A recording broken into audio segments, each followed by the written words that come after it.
कथा सुनाते महापुरुष की, शंकर देव महान संत की। महापुरुष श्रीमंत शंकर देव की कथा है, अमृत वचन सुनाते शंकर देव ने कहा है। कोटि जन्म जन्मांतर जिसके महापुण्य संचित होंगे, वही कदाचित मनुष्य कुल में भरत भूमि पर आएंगे। अपने राज्य का कार्यभार संभालते हुए जनहित के काम करना शंकर देव का स्वभाव था। विवाह की आयु पार होती जा रही थी। ये देखकर दादी माँ खैरसुदी शंकर से गृहस्थ जीवन अपनाने का आग्रह करने लगी। शंकरदेव टालते रहे, परंतु दादी माँ के साथ प्रजा के मुखिया भी जब उनको मनाने लगे तो उन्होंने गृहस्थ जीवन की स्वीकृति दी। सूर्यवती के साथ उनका विवाह हुआ। तत्कालीन पारंपरिक विवाह, गीत, सप्तपदी आदि रीत रिवाजों का पालन किया गया। गृहस्थ आश्रम अपनाने के बाद भी श्रीमंत शंकरदेव की सोच एक सन्यासी के समान वितरागी ही बनी रही।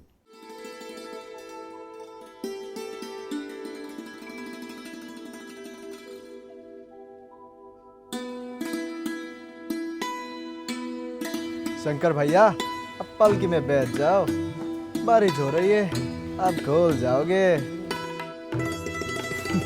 मैं गुड़ थोड़ी हूँ तो बारिश में घुल जाऊंगा।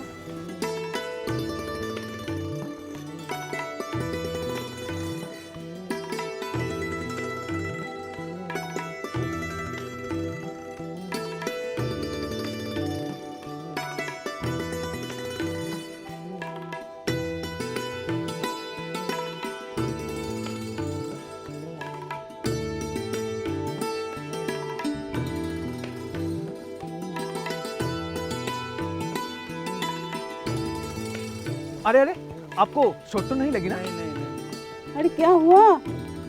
पालकी नीचे रख, मैं तेरे साथ पैदल चलती हूँ। नहीं, आप बैठे रहिए। अरे कंधा देना तो इसका अधिकार है। कंधा देने का अधिकार तो तुम्हारा भी है। चलिए आइए, कंधा दीजिए। मैं बार बार कंधा नहीं देता, मैं कोई शंकरदेव नहीं हूँ। तुम शंकरदेव हो भी नहीं सकते। आप मुझसे बहस मत किया कीजिए।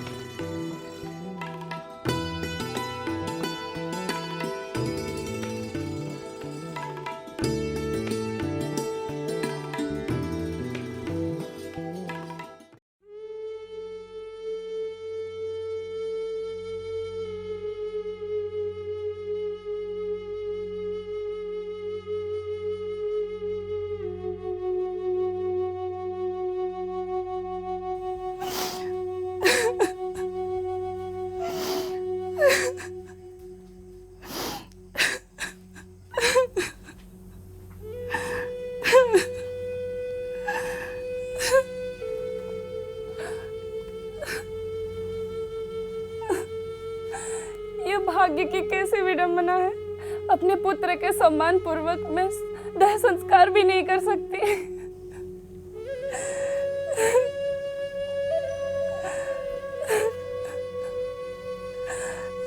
महारानी, आप इस हाल में? स्वामी, आप ये किसका शव है? ये हमारे पुत्र रोहताश का शव है। रोहतास, ओ प्रभु, और कितनी परीक्षा लोगे? अपने पुत्र की मृत्यु की बोझ मुझे अथाह पीड़ा दे रहा है।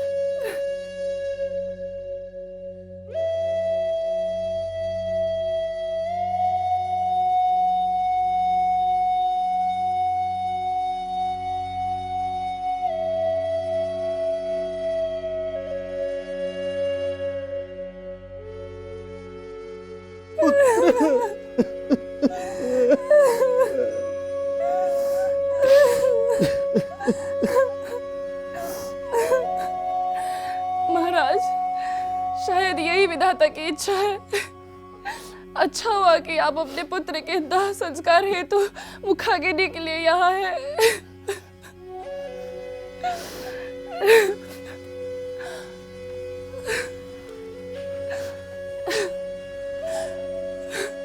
मुखाग्नि के लिए तो राजा को रजतपन देना होगा, और मेरे पास राजा दोम की इस लाठी के अलावा और कुछ भी नहीं है।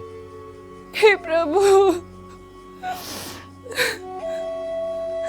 हे प्रभु, महाराज, सभी वैभव राजपाट छीनने के बाद मैं एक दासी का कार्य करती थी। मेरे पास कुछ नहीं बचा है।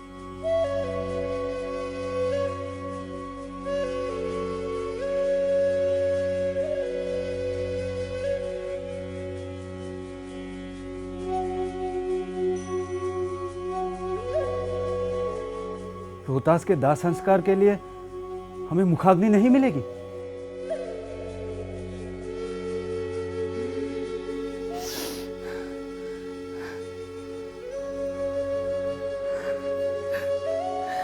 इस आंचल को छोड़ दीजिए महाराज, इसके सिवाय मेरे पास और कुछ नहीं है। तो क्या हमारे पुत्र का दाह संस्कार नहीं होगा? धूम राजा के कोष में एक रजतपन या उसके मुल्क का कुछ ना कुछ तो देना ही पड़ेगा।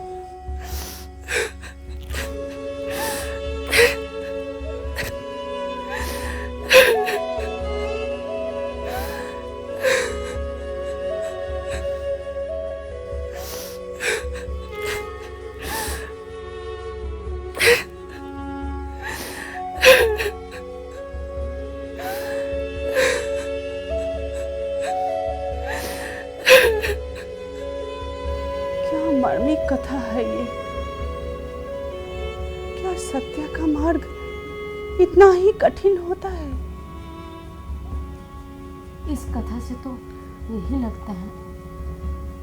तानिक मौन रहे, बोलने से विचारों में बाधा उत्पन्न होती है। मैं तो यह मनोरंजन और हास्य के लिए आई थी। ये कथा सुना के तो तुमने मेरी आंखें ही नाम कर दी। दादी, इन कथाओं को जानकर और सुनकर समाज में फैली हुई गंदगी को लोग स्वयं ही साफ कर लेते हैं। अब आप बताइए, आप मुझे क्या चाहते हैं?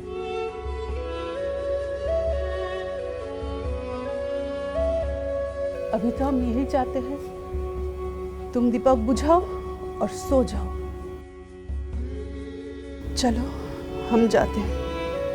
शंकर, दीपक बुझा के सो जाओ।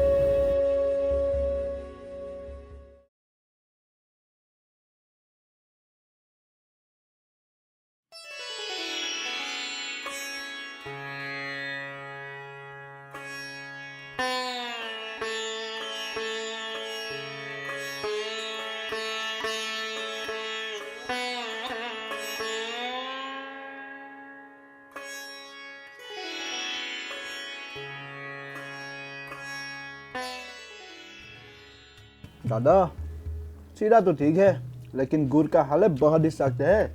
ऐसा ना हो कि इसके साथ आपका दांत भी बाहर आ जाए। आप तो खाओ ही मत। ओए सतनी, उसको और गुड़ दे। वे भूया रानी का गुड़ और खाना साथे है। अब आप सही समझ रहे हो दादा। संतरी, तू गुड़ दे। और आप बताओ दादा, हम सबको क्यों एकत्रित किया है? शंकर, तेरे आने से हमारी सीमाएं सुरक्षित हो गई, प्रजागण सुखी लगती है, समय अनुसार वर्षा भी हो रही है। सुख, समृद्धि और सुरक्षा की बात तो समझ में आ गई, लेकिन समय अनुसार वर्षा में इसका क्या हाथ है? तुम्हारे दादा स्वर्गीय कुसुम्बर भूया जी कहा करते थे, जहाँ धर्म का शासन होता है वहाँ समय पर सही अनुपात में वर्षा जरूर होती है। यहाँ तो सभी ज्ञानी लगते हैं। हाँ, सिवा हमारे। मैं आज रात भोजन नहीं करूंगा। मित्र मंडल के साथ वन में जाऊंगा और स्वयं खाना पकाऊंगा और वहीं खुली में ही विश्राम करूंगा। मैं निकलता हूं। पुत्र, मेरी आयु हो रही है, किसी भी समय पितृलोक से बुलावा आ सकता है। प्रभु की कृपा हो और तुमने मेरी बात मान ली। इस आंगन में, इसी घर में मैं तुम्हारे बच्चों को खेलता हुआ देखना चाहती हूँ। अब रतिकांत के बच्चों को किल करे क्यों नहीं देखती? मैं तुम्हारे बच्चों की बात कर रही हूँ। बैठिए बैठिए। प्रणाम। प्रणाम। आपके आने से पहले शंकर के विवाह के बारे में बात कर रहे थे। ये तो बहुत अच्छी बात है। विवाह स्त्री और पुरुष को पूर्णता की ओर ले जाते हैं और पुरुष के जीवन में एक प्रकार का ठहराव आ जाता है। गुरुदेव, मेरा मन इस राज्य कार्य में नहीं लगता। मेरी इच्छा है कि इस विश्व में प्रकृति द्वारा निर्मित संगीत सुनो। बहते पानी की कलकल, पंछियों की आवाज़, मानव द्वारा बोले जाने वाले भिन्न भिन्न भाषा, ये मंदिर, ये गुरुस्थान, सब देखने सुनने की इच्छा है। अपनी इच्छा पूर्ति से और ज्ञान बुद्धि से स्वयं को ऊपर उठाना, यह त्यागी और सन्यासियों का ही शोभा देता है। भगवान राम और तुम्हारे इष्ट देवता कृष्ण ने जो भी अद्भुत कार्य किया वो विवाह के पश्चात ही किया। शंकर, स्त्री पुरुष के पूरक और संगनी होते हैं और इस विश्व में साथ रहते हुए पति पत्नी अपने लिए एक स्वर्ग जैसा समाज का निर्माण कर सकते हैं। तू जानता है, तेरे दादा के स्वर्ग सिधारने के बाद मैं तेरे लिए सती धर्म को नकारा था। इन्हें बार बार ये सब बातें बताकर आप क्या करेंगे? करेंगे तो ये अपने मन की है ना। आप ऐसा क्यों कहती है? मैं दादी की भावनाओं का आदर करता हूँ। तो भूया राजा सुनिए, आदर करते हैं तो विवाह के लिए तुरंत हाँ कर दीजिए।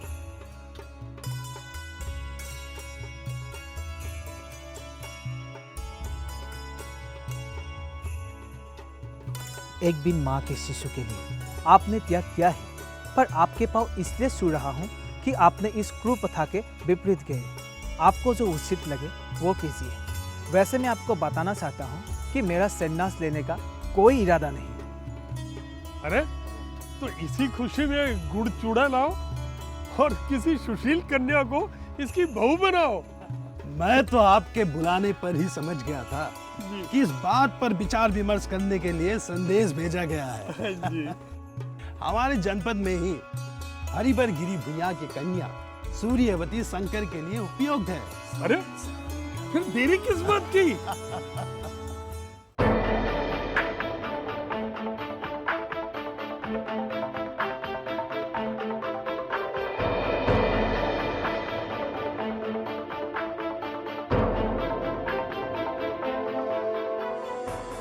अरे गुटी वाली, तू अभी तक इधर से उधर, उधर से इधर कर रही हो।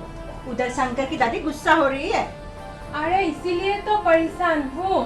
अरे यहाँ तो शंकर की दादी की ही चलती है। अच्छा, मुंह उठाया और कह दिया, जाओ उस मल्लाह की विवाह में चले जाओ। हम भला उससे जात वाले उस मल्लाह के विवाह में क्यों जाओ? अरे आज कुआ पूजन है, वहाँ सिर्फ औरतें ही जाती है, पुरुष नहीं जाते। तो किसी और को भेजना। अरे वो कश्यप की माँ है, वो कुआ में कूदने की अभिनय करेंगे और उसका पुत्र उसे बसाएंगे। बहुत अच्छा लगेगा, चली जाओ। तो मैं वहाँ जाके क्या करूँगी? अरे चली जा, वहाँ बैठ बैठ कर तमाशा देखना। मुझे तो इन निम्न जाति वालों से घिन आती है। अरे धीरे बोलो, कहीं शंकर सुन ना ले। अगर उसने सुन लिया तो पखेरा खड़ा हो जाएगा। मेरी बला से कह देना, शंकर की तरह मैं भी इन बातों को नहीं मानती। ये तो तुमने ठीक ही कहा।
ओम मंगलम भगवान विष्णु मंगलम गरुड़ध्वज मंगलम कुंडलिकाक्षी मंगलाय तनोहरि।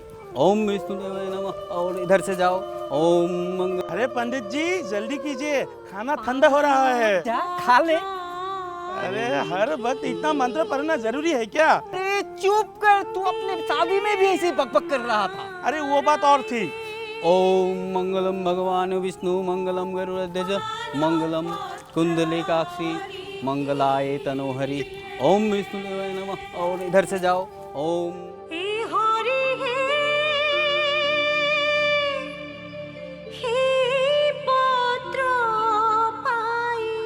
ओम मंगलम भगवान विष्णु मंगलम गरुड़ध्वज मंगलम कुंडलिकाक्षी मंगलाय तनोहरि। अरे शंकर भैया जरा जल्दी करो, मुझे बहुत भूख लग रहा है, पेट में चूहा दौड़ रहा है। अरे जा तू खा ले जा।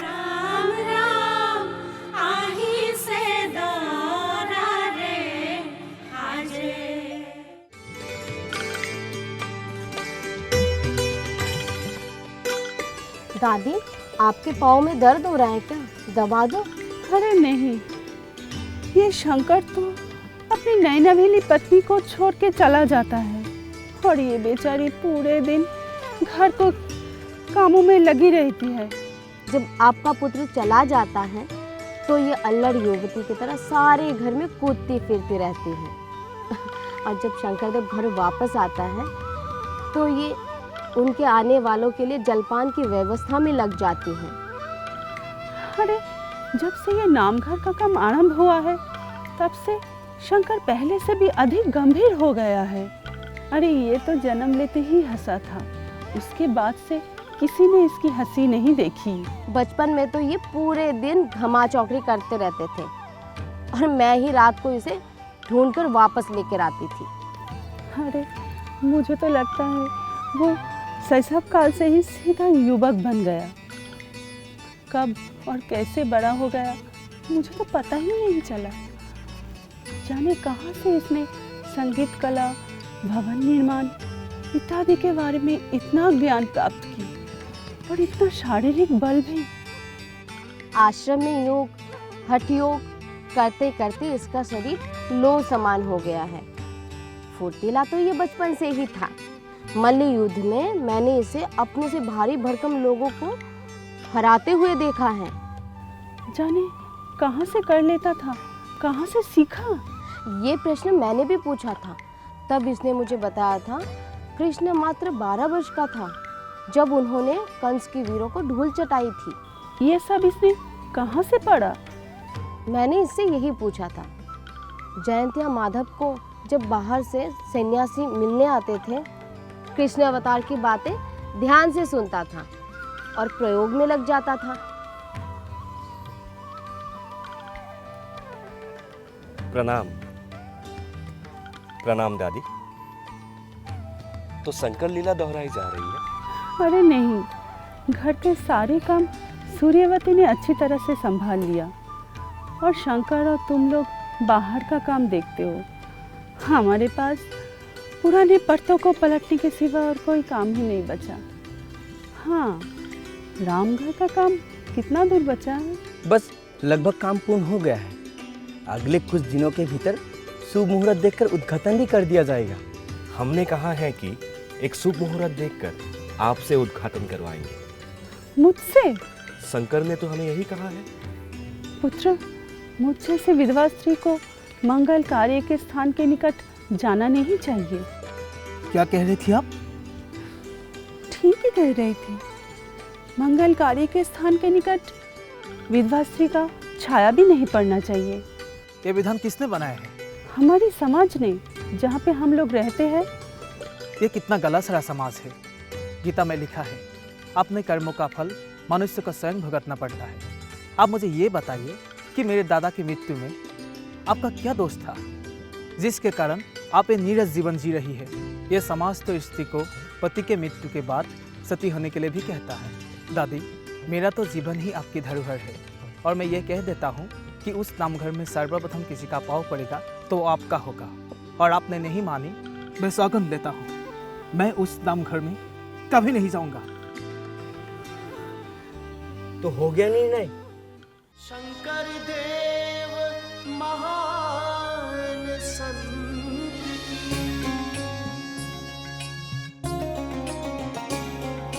महापुरुष श्रीमंत शंकर देव की कथा है। अमृत वचन सुनाते शंकर देव ने कहा है। कोटि जन्म जन्मांतर जिसके महापुण्य संचित होंगे, वही कदाचित मनुष्य कुल में भरत भूमि पर आएंगे।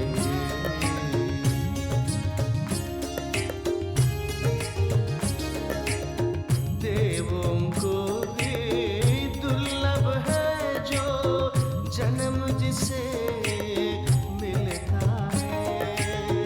व्यर्थ कर्म में